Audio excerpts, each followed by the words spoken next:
Hi and welcome back to Cheeky Crypto, and today guys we're taking another cheeky look at Vechain, specifically how high can the price go in March.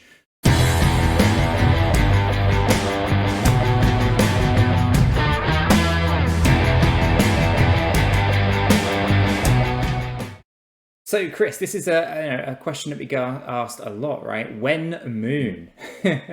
When When moon? moon? When will Vechain moon? What price prediction do you have for Vechain? What's your price prediction?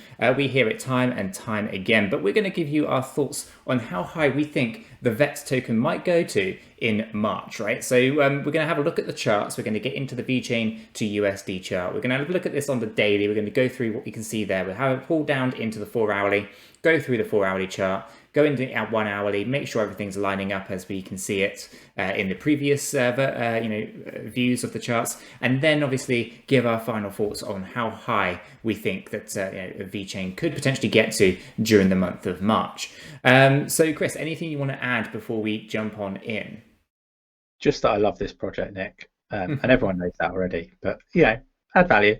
They absolutely do. So as always, guys, if you do find this video useful, informative, maybe a little entertaining, go ahead and smash that like button. Chris really appreciates it. I really appreciate it. The whole cheeky crypto community here really appreciates it. And of course, if you're new to the channel and you're not yet subscribed, do go ahead and subscribe. Treat yourselves, and you'll be kept up to date with all the various videos, live streams, premieres that we do here at Cheeky Crypto.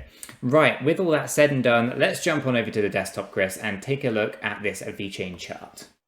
Let's do it, Nick. Fantastic. So here we are, Vechain to the USD on the daily.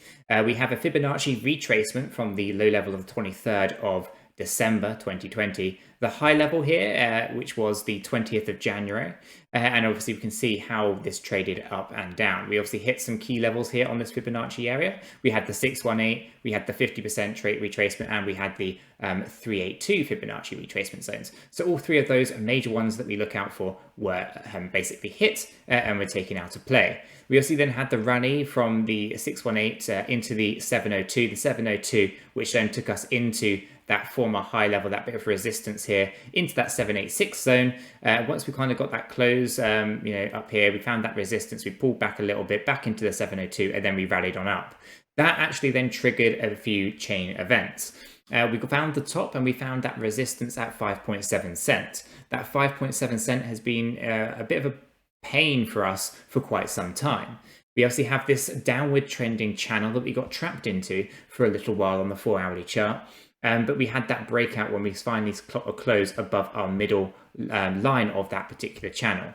Getting that close was crucial. That pushed us back out, but again, we found that resistance at 5.7. Immediately pulling back, we broke out yesterday, or actually 2 days ago when you're watching this video. But ultimately, we got up here, but we were unable to get that close. Because we didn't get that close up there, the price basically fell down. That was very unfortunate, and we have rallied up since, but we're still having that problem with that 5.7 cent resistance zone. We can see how the volumes have obviously dynamically changed quite a bit. We had that nice bit of volume as we were moving to the upside and finding the original 5.7 cent resistance. We then obviously had the volumes declining and then most recently rallying back up, only to find that that close at the top there didn't happen and immediately selling off and the volumes dropping down as well. The RSI obviously was up in overbought as we rallied up, but obviously has corrected down here. Still very, very high on this chart, very bullish chart, Chris, on the RSI, and it is on the 70 line. So it's basically hovering just before overbought, okay, on the daily. But let's go ahead, Chris, and pull this down into our 4-hourly view. The 4-hourly view shows us a little bit more of that granular detail. We can see the channel that we were, basically trapped in for a little while. We saw the breakout of that particular area as we moved on out of the channel. We can see the resistance at 5.7 a little bit more clearly. We can see the breakout and the pullback as well. So most recently, the volumes have not been impressive either. So if we look at the volumes, we can see we did start to rally up, but after getting into that area there and not closing, the volumes really did decline. So that's actually a good, strong sign to keep things moving sideways. The RSI is fully corrected here on the 4-hourly chart. There's nothing scary about this in any way, shape or form. It's right slap bang in the middle, just above the 50 line. And it could go quite nicely in the up direction if the volumes decided to spike up. With that being said, we do have to be cautious, Chris, because We are in the middle of this RSI, which means if the volumes turn negative and there's lots of selling that occurs, we also have a lot of room to fall down on this RSI, and that could have a disastrous effect to the price. With that being said, though, my whole entire alt space at the moment, as it stands, is very bullish. But it does take, a very minor thing like Bitcoin having a small correction that will pull this RSI right the way down towards the 30 zone. In doing that, the price will obviously fall as well in line. So we have to bear that in mind.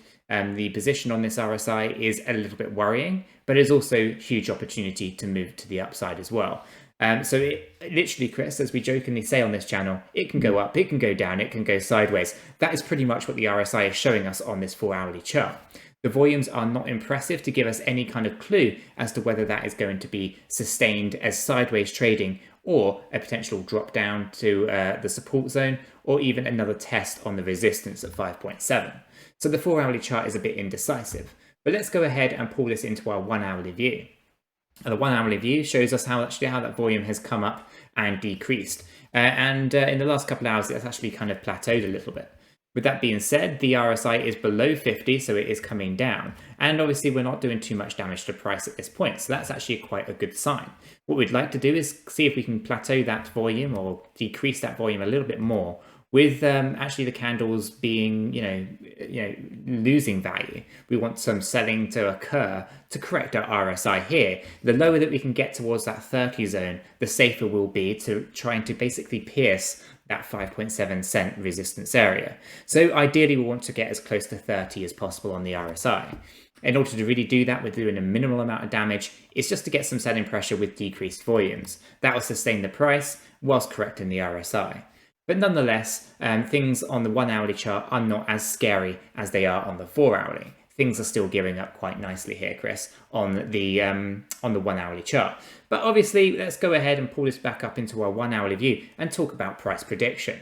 Obviously, Chris, this is a price prediction for March, so we're going to start to actually analyze what's above that 5.7 cent resistance area that is currently, being a bit of a problem for us. Going into March, Chris, I think you're aligned to this as well.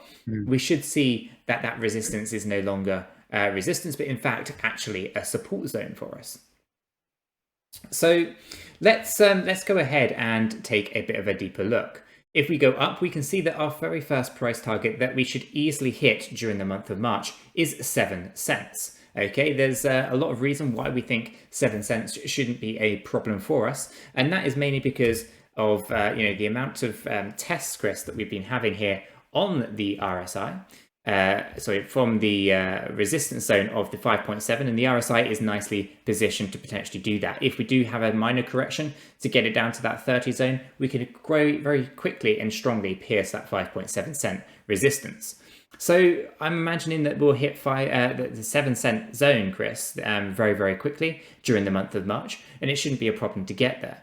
And moving on from that, we'll then be able to target the 9.3 cents. This one's going to be a little bit more of a challenge because we still do not have scoped out or haven't scoped out any of the new areas of resistance. I imagine that it might take a few weeks to get there. But nonetheless, I think we'll also be able to hit 9.3 cents during the month of March. And obviously, as a bit of a wild card, Chris, there's the 10.7 cents. Now, this is something that I think is possible for March, but it's a little bit of a longer stretch. It's a stretch target, if you will. I think 9 cents is more realistic. We'll get that one. I'm pretty confident on that. And 10 cents, I think we could potentially go after if everything lines up nicely. And if we do get that 10 cents during March, from the current position that we are today, that's a 95% gain on the current position, which would be very, very nice. But obviously, why do we think 10 cents and why do we think 9 cents are the actual, possibilities for March? And ultimately, Chris, this comes down to you thinking that we're going to see a bit of a peak of the bull market around kind of June time, right? Yeah, sort of May, June is kind of where I kind of see the peak being. I mean, I could be out, but I've said this for months upon months that May, June is where it's going to be. So for me, we're edging closer to that. I think, it is a solid project. I think, you're starting to see people starting to really understand that now. It's taken a long time, but people are understanding it. They're their own blockchain. They're not on Ethereum or Polkadot or anything like that. And I think, it's, the world's going to be Vechain's oyster. Like, that's the way I see it. And I think we're getting closer to May, June. Yeah, I think we're going to start to see things ramp up. Looking at the charts historically as well, and taking into consideration retail investors' behavioral traits, the charts are lining up. It's how I see it. Yeah, absolutely. And ultimately, guys, if we're thinking that the actual peak of the bull market, the bull cycle, will be May or June, and I still am a believer that we're going to see a 50-cent Vechain token, then ultimately we've got a very short period of time to get there. That's why I think in March we absolutely have to be nailing something like 9 cents in order to be able to move up towards the 50-cent target that I have in my mind. And obviously 50 cents is quite conservative. We do have a lot of people in the space now talking about maybe a $1 or even $2 Vechain. Personally, I think that they are a little bit on the higher end of a price prediction, but ultimately I think 50 cent is actually quite achievable. So what I have here is coin market cap, and then we have a few stats for you on the VET token, right? We can see that we have a market cap of $3.4 billion, and basically we're looking for a 10x on that. So we're basically looking for what Cardano has as a market cap today, applied to Vechain, which is actually quite achievable. So a 10x from its current position, I don't think is too difficult to do. It doesn't actually require too much money or too much FOMO into a project to get there. And I think Vechain is definitely one of those projects that when people start doing their research and we actually start seeing just how much use is actually out there in the real world for something like Vechain and the VET token, it's going to be hard to see this thing not pump significantly hard. And obviously, Chris, the maximum supply often comes up as an area of concern, at least for many. It has currently 64 million in circulating supply. A maximum supply is 86.7 billion. So ultimately, that's quite a large amount, right? But nonetheless, this is an enterprise blockchain. It's designed for big businesses and organizations, the likes of which are people like BMW, Renault, Walmart China, H&M, just to name a few. They even have, Chris, government contracts. So it's by no stretch of the imagination going to appeal to many of the retail investors, but more so those institutional enterprises, right? And ultimately, they're incentivized to lock up and hodl the VET token in order to earn the V4, which actually powers the network. So ultimately, the circulating supply in theory will actually drop off and become lower over time. So therefore, I think this thing is basically just going to absolutely be worth a fortune in the future, to be honest with you. And yeah, these are some absolutely fantastic prices to be purchasing it. So ultimately, Chris, and you guys, really, I do think that we're going to see a 10x on this. So we're talking about a $34 to $35 billion market cap, which is very, very small. And I think Vechain's going to deliver that, Chris. Yeah, I really do think it is. I've been invested in Vechain for a very, very long time. My bags are packed. They are full, overflowing. And I got it at a very, very good price. And if you buy in when I was first talking about it on the channel, you're going to be sat there, proud of yourselves, like just at the moment, because you've seen a 3,000% increase on your bags from when I first started talking about it. So, it's a great project. It's solid. It's the one that I wake up every day, not a worry in the world that, I know it's going to be there when I wake up. I know there's no issues whatsoever. It's just solid, great team, the lot. But with all that said, Nick and myself, we're not financial advisors. It goes without saying. Go do your own research. We do recommend doing your own research. But take a look at this one. I think you'll be interested if you're not already invested. So yeah, that's kind of where we're at, Nick.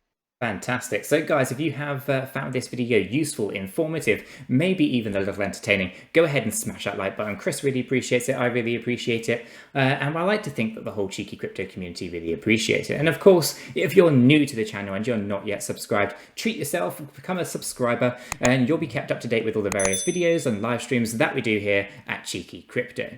And with all this said and done, we hope you have a fantastic day, guys, and we'll catch you all in the next one. Yeah, take care.